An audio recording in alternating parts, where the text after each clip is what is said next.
Bob, thanks for taking the time to be with us today. Oh, you're welcome. We knew it was either this or a motorcycle ride. Yeah, I'll tell you what, that's the one thing that I love, and if I'm away from those things more than a few days, I start jonesing to get back on them. All right. Well, it's certainly been quite an exciting ride these last few years for you and the GoDaddy group, becoming the #1 register of domain names in the world, managing over 35 million domain names, over 6.7 million customers, 2,000 employees, and becoming the market leader, about 50% market share, and registering a new domain name every second. It's pretty impressive. Yeah, we're doing okay. Well, Bob, you've certainly accomplished a lot in your life, and we kind of would like you to take us back to the beginning when you were in school and kind of walk us through the story from there of kind of how you got to where you are today. Let's see here. I was a bad student, always. That was through elementary school. Matter of fact, I failed the 5th grade. I would have not graduated from high school had I not enlisted in the Marine Corps with some buddies, and I enlisted when I was 17. And just a little while before report cards were issued, I showed each one of my instructors my orders to report to Paris Island for Marine Corps boot camp, and that was back in 1968 when the war was raging. So, they all gave me they all passed me, out of mercy. And that's pretty much how I got through high school. Then I went in the Marine Corps. They looked at my grades and instantly made me a combat rifleman. Well, I had the grades to do it, and from there, I did a tour in Vietnam, and I was in the bush for about a month, got wounded, then did a number of things, but never did go back to combat again. Went back to Vietnam, came back home, got a job in a steel mill after I was released from the military. I was at Bethlehem Steel. I was there as a laborer, and I did that for a few years, and man, I'll tell you what a tough job that is. Yeah. And then I decided to go to college, and I went to the University of Baltimore, studied accounting. Always was a worker bee, so I always was going to college full-time, working a full-time job, running an accounting business on the side.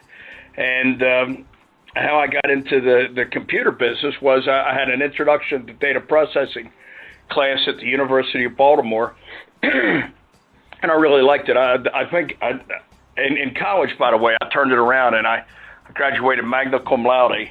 But one of the courses, ironically, I didn't get an A in was Introduction to Data Processing. I got a B. And it was just something I disagreed with over the professor. And, of course, since he was giving the grades, he won. And let's see. So I graduated from there, took the CPA exam, passed it, and then was working as an accountant and a controller. And eventually, I worked at Waverly Press, Williams & Wilkins Company, which is a medical publisher in Baltimore. Did that for 5 years, cut my teeth there, and then got a job as a controller at Commercial Credit Leasing Corp., which was also in Baltimore. And where I really got into computers for the first time was as one of the things I would do there is they had a division called McCullough Leasing that leased automobiles. Is they would send guys out to a prospective company they wanted to acquire who would go through their records and provide a spreadsheet listing all the leases they wanted to sell and all that sort of stuff. So they sent me out to Redwood City to look at a automobile leasing company. I don't remember the name anymore. And so anyhow, I finished up, and that was in California. And after I finished up what I had to do, I had like 12 hours left. So I went over. I was close to the Stanford campus. I like bookstores, so I went into the Stanford bookstore, and I seen a book on programming the basic computer language, which just interested me, and so I bought it and read the thing while waiting at the airport. And on the flight back, I got the idea to try writing a program to analyze these leases. And so anyhow, I taught myself BASIC that day and how to write that. I wrote the program on the flight back, and when I got back to Commercial Credit, as fate would have it, they were a subsidiary of Control Data Corp., and they had a computer terminal right in our office, a dumb terminal back then. There were no monitors. Right. And so I took and typed this program in. It just so happens Control Data, that terminal, they had a computer supported BASIC. So I typed it in. It took me a couple of weeks to get it working, and from then on, anytime I was hooked. And anytime I had a problem that I needed to decipher, and it was the least bit intricate, I would write the code and do it that way. Then in let's see here. Then eventually I left there, took a job in Missouri as a controller, and I bought an Apple II computer when I was there and started programming on that, and so I became a computer hobbyist. And when the first Apple was or first IBM PC came out in 1980, well, shortly after that, I took and bought an IBM computer and moved everything over to there, and I taught myself the Pascal programming language. And the difference between me and most computer purchasers is I never bought any software. If I wanted the computer to do anything, I wrote the code myself. So I got to the point where I understood the architecture pretty good, understood the coding and the paradigms, what was good, what wasn't. And eventually I wrote, because I was an accountant, a program that would do my personal accounting at home, would balance the checkbook, give me a budget, a financial statement, graphics, all that sort of stuff. And I called it Money Counts. And I got the wild idea back in 1984 to try selling it. So that was in November of '84. I created this little business in my basement called Parsons Technology, and I started selling software. Did you always know that you were going to be wanted to be in the technology industry? I kind of became aware of that. Now, the answer to that would be no. It was, I own a number of motorcycle dealerships right now, and it wasn't until about a few years ago when I started riding all the time that I realized I wanted to be in the motorcycle business. But I tend to do things I like to do. Sure. So I didn't always know I wanted to be in that business, because I always didn't even know there was a business there. Right. But when I got into it, I knew it, and then I thought it was trick. Yeah. So go ahead. I was just going to tell you, she started parsing technology out of your basement. What were some tips you can give to students like me who already own their own business, or young students who are about to want to start a business? Young people. Okay, well, the tips are these. First tip would be is to start whatever they're going to do slow. All right? Okay. And continue to do what they're going to do on a small scale, and continue to manipulate what they're doing until such time as they find something that works. The likelihood that someone coming up with a business idea that's going to work out of the gate as they conceive it is close to zero. Right. Things evolve over time. I mean, you can look at anything, and the Facebook that finally took hold is not the first Facebook those guys put together, and or anything. So success is an iterative process. Okay, it's trial and error, and it's more error than success. So it takes a long time to find something that you can do and deliver in such a way that people want to step up and pay for. Right. All right, that's the first tip. The second tip is, since you're going to be spending a lot of time doing something, you might as well do something that you have fun at. Right. All right. So if you do something you have fun at, my dad always told me that if you love something, it tells you all its secrets. And I also heard, I have people say to me, "Well, Bob, you sure work a lot." Well, I never think of it as work because I love what I do. So to me, I don't work at all. Right. I just go have fun. Well, if you do that sort of thing, to get back to my dad's comment, people that love what they do spend more time with it, take the time to understand the nuances and so forth that separates the guys that are in it just to make money with the true professionals or the zealots, right? And that's when you'll shine.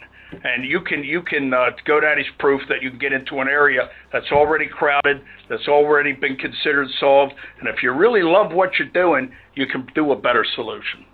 All right, yeah, that's great advice. So I guess I'm sorry I interrupted you. You were talking about, you just started Parsons Technology, and kind of take it from there. Well, I started Parsons Technology in my basement, and I marked my little computer program, named it Money Counts, and I tried selling it for a few $100s. And so I started selling it for a few $100. That year, I had $15,000 in savings, lost it all. The next year, I dropped the price down to $89 and $69, and I wound up with $25,000 from my real job. $25,000 in a business to start with. One was a bonus from my real job. Part was a tax refund from the $15,000 loss. Money I was able to scrape together, credit cards, that sort of thing. So I decided to sell it that year, just like everybody else did, again. And again, nothing worked. I lost the whole $25,000. Now, during both of these years, I worked on this program every chance I got, and it got to be pretty good. Matter of fact, even in doing it, I solved problems nobody else ever solved before, right? But and so it just kept getting better.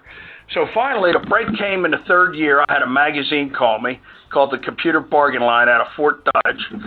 They wanted to sell me. They used to sell the front page of the magazine as an ad, and I think it was like $15,000. And the company folded that was supposed to buy it, so they gave me a chance where I could step up and buy it for $5,000. And I didn't even have the money back then, or not most of it anyhow. And so I said I did, and one of the reasons they reached out to me is because I always paid my bills like clockwork. So I had an ad made, dropped the price of the software to $12, which was an unbelievable price.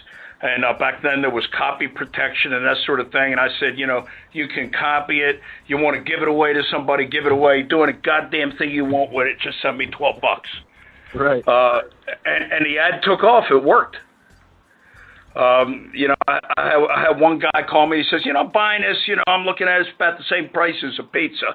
He says, if this thing isn't what you say it is, that's just like ordering a bad pizza. I said, I like the way you think, man.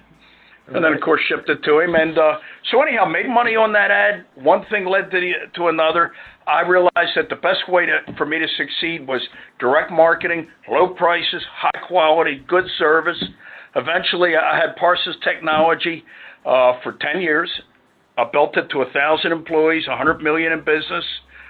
We were shipping a new product every 5.5 calendar days. Had a tremendous operation. Sold that to Intuit in 1994 for $64 million. At that time, I had no debt, and I was the only investor. My wife and I were married then. After we sold the company, we kind of hit the crossroads. She took half. I took half. I moved to Arizona. My deal with them is I had to be retired for a year. So I retired for a year, played golf, hated it, decided to get back in the business stream. So I started what was to become GoDaddy. Right. And my idea was to hire a number of bright people and people that would, we would try a lot of things in the internet business. That was back when the dot-com boom was just getting started in 97. So anyhow, we tried all sorts of things. We tried stuff like education, building networks, selling other people's software, on and on and on, being an ISP, a hosting company. None of it worked. So I decided to get back to my own roots and start developing software intellectual property. And the property we developed back then was a product we called Website Complete, which was, back then it was very difficult to get a website. So we put together a do-it-yourself package, which we were asked for quite a bit, for $29. So we launched that, sold almost nothing. And then what we noticed at the same time we did this product that every website needed a domain name, and we had to get domain names for our customers. And all the domain registrars we dealt with, they all sucked. the prices were high, or service was non-existent, or systems were a horror show. And so we looked at what it would take to become a registrar, and we thought, okay, we would have much better prices, we would have much better systems, and we would certainly have better service. So we looked at it, and it was a non-trivial decision. This was back in '99. We realized it would take us a year to, it would take us 1 year to develop the software and to build the infrastructure. We had to post about $1 million in bonds and all that sort of thing. So it was a big commitment. So that was we sold our first domain name in November of 2000, right during the .com crash when it was just starting. Now, back then also, when I got into this, I used to look at Parsons Technology, since I always do what I do, not for money.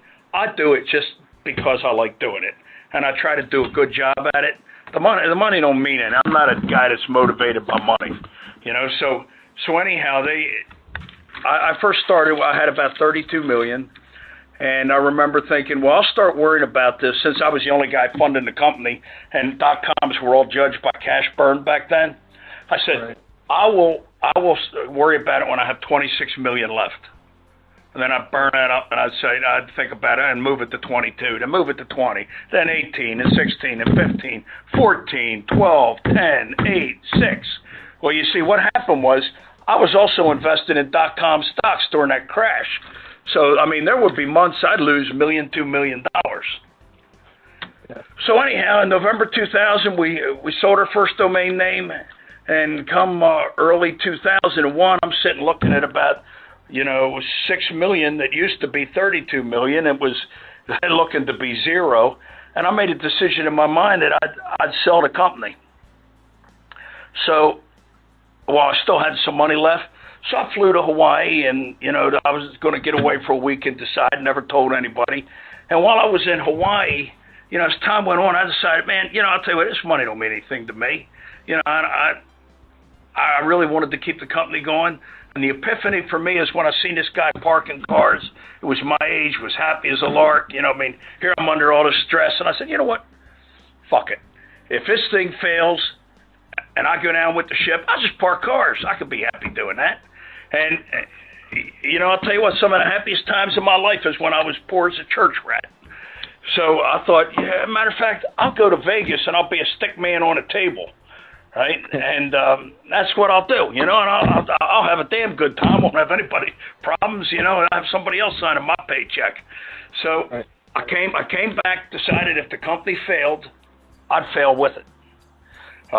So I was all in, and quite honestly, I expected it to fail, and I was kind of relieved with it, and I went back and dug in and figured I'd do the best I could. And the company turned a corner in October 2001, about 6 or 7 months later, when I was getting ready to close it. I was that close. Wow. The Chinese have a saying, and the saying goes is that the temptation to quit will be the greatest just before you were about to succeed.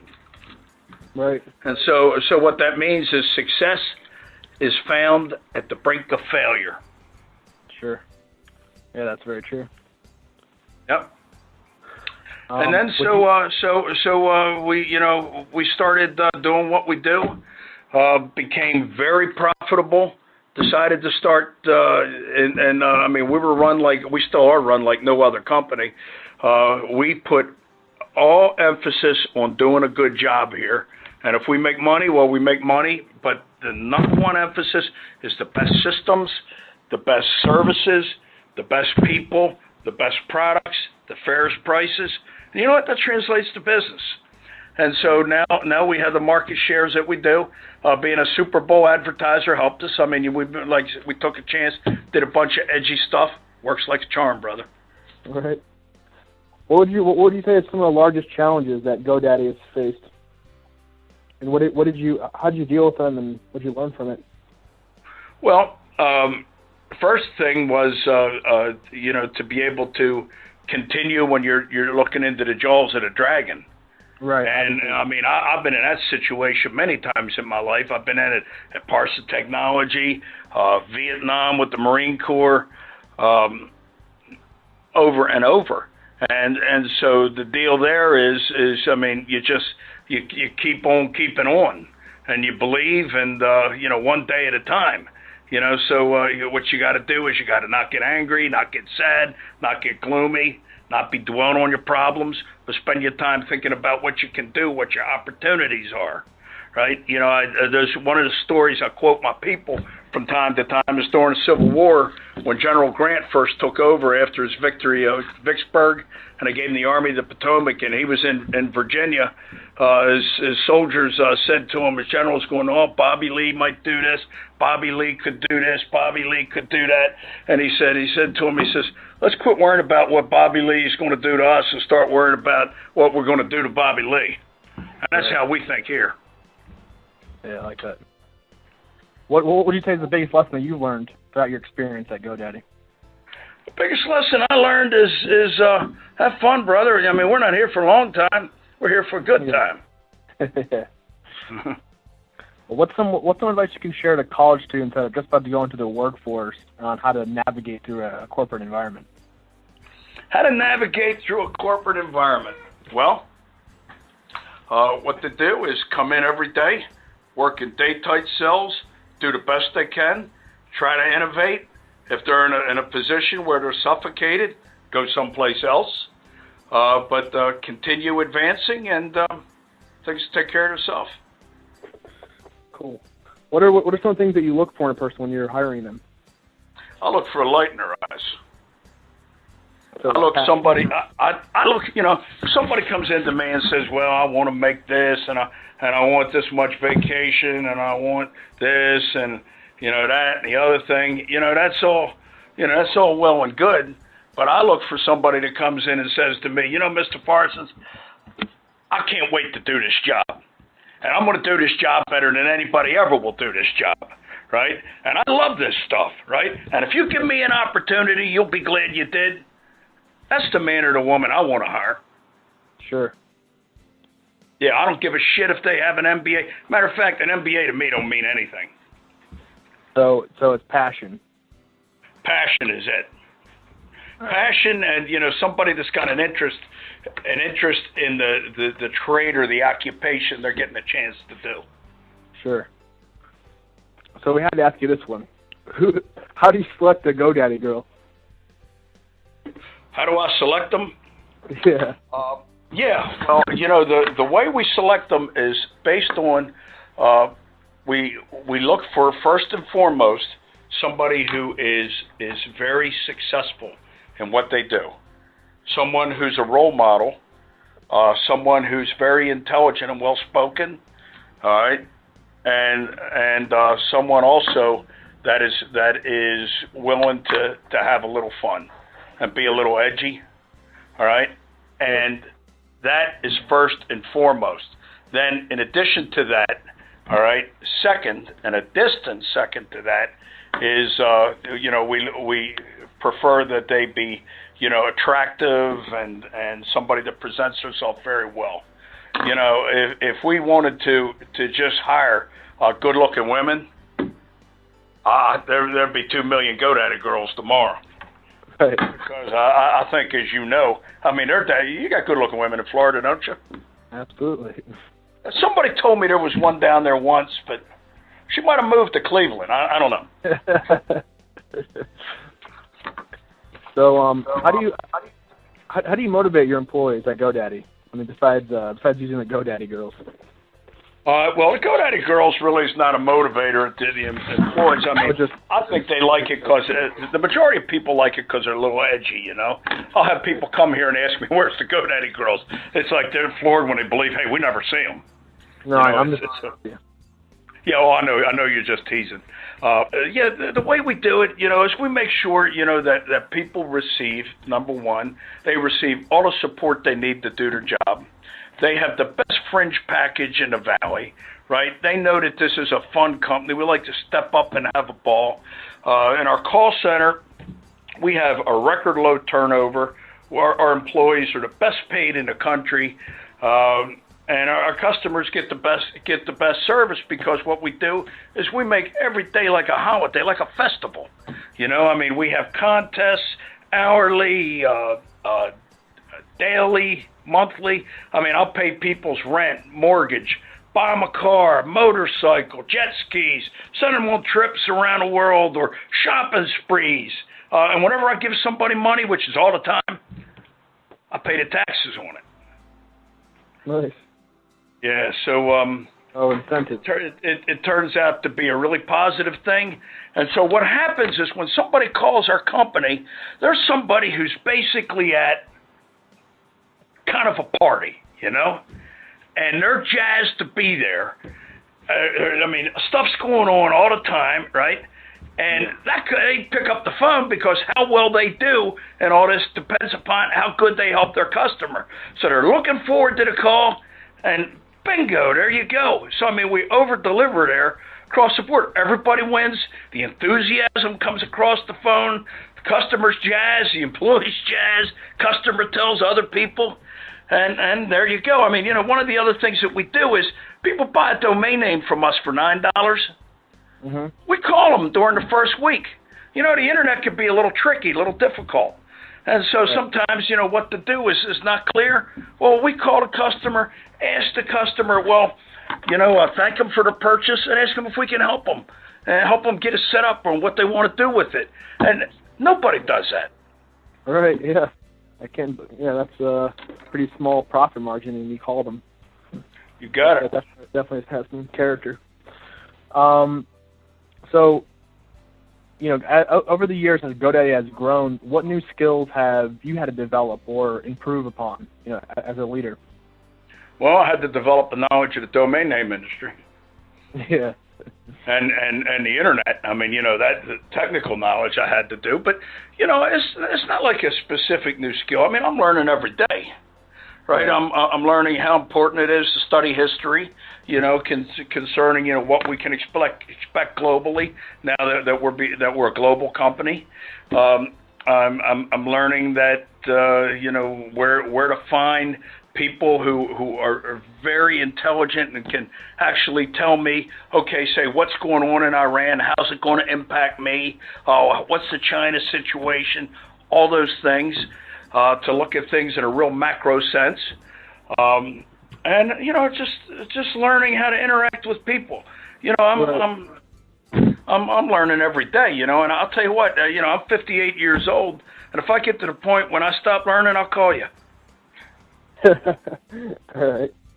Well, I know you have the Bob 16 rules of success, but what do you feel are the three most important factors in being successful? The three most important factors in being successful. Well, you got to do what you love, right? You got to be out of your comfort zone, and what do you mean by that? Being out of your comfort zone? Well, for example, let's take a guy in a dead-end job, and he's let's say he's working. We pick some place. He's working, dreads going to work, doesn't want to do it, but keeps going there day in and day out because he feels as though he's got security there, right, and he can count on a paycheck. Well, if he gets out of his comfort zone, which has got him staying in his dead-end job, well, there's a million things he could do. But what you got to do is you got to put yourself on the line. Right. So putting it out there and taking risks. Yeah, putting it out there, taking risks, and then if I had to say the third thing, is just never give up. Right. You got to be willing to take it in the chops, brother, because you're going to be a success. You show me a successful entrepreneur, I'll show you somebody that's been on their ass a few times. Right. Well, what inspires you to be successable? You realize how many times I've failed? I mean, I've taken it in the chop so many times. I wonder I still got teeth. So when you were little, you didn't always know that you were going to be successful, or that? I always thought I would. I mean, I didn't think of myself as being in the domain industry or my life anywhere the way it is now, But at the time when I was little, I figured at least when I grew up, I'd have a color television. Did you ever have a mentor or someone that you looked up to? Oh, yeah. I'll tell you what. My mentors are all dead. Have always been dead. It's General Grant is a mentor. Okay. Alexander the Great is a mentor. Lincoln. Nice. And then living, as far as people living that I look, that I've learned from, I learned from everybody. But Bill Gates has done a couple things that I like, and so I've adopted his practices and things like that. Oprah's pretty well self-made. I have a lot of respect for her, and a few others, but nobody really. That's a lot today. Do I look up and think, gee, I wish I was, or I wish I was as good as, Yeah. Well, what drives you today to continue to work hard and grow? Well, I'm having fun, brother. Yeah. Yeah. I mean, I'm having fun. I enjoy this. To me, this is not a job. This is a party. All right. Awesome. Yeah. See, I actually enjoy talking to you. Yeah. Yeah. Well, again, I appreciate your time for doing the interview. And one last question, final question, one sentence. What's the number one key to success? The number one key to success. It would. I mean, there is no number one key to success. There's a number one key to success is the thing you need to do you're not doing. And I mean, if you need to get out of your comfort zone and get your ass out on the line, that's why you hear people, they say, well, the reason I became an entrepreneur and got successful because I got fired. I got out of the comfort zone, right? Right. Yep. You'll have other people that'll get out of their comfort zone, try something, fail, and then give up. Well, then in that case, it's never giving up. It's persistence. It's whatever you're lacking. Sure, yeah, that's a great answer. We never had that one before. Well, you got it now. Hey, well, thanks so much for your time today. I really appreciate it. You take care, bro. Bye now. All right, thanks a lot, Bob.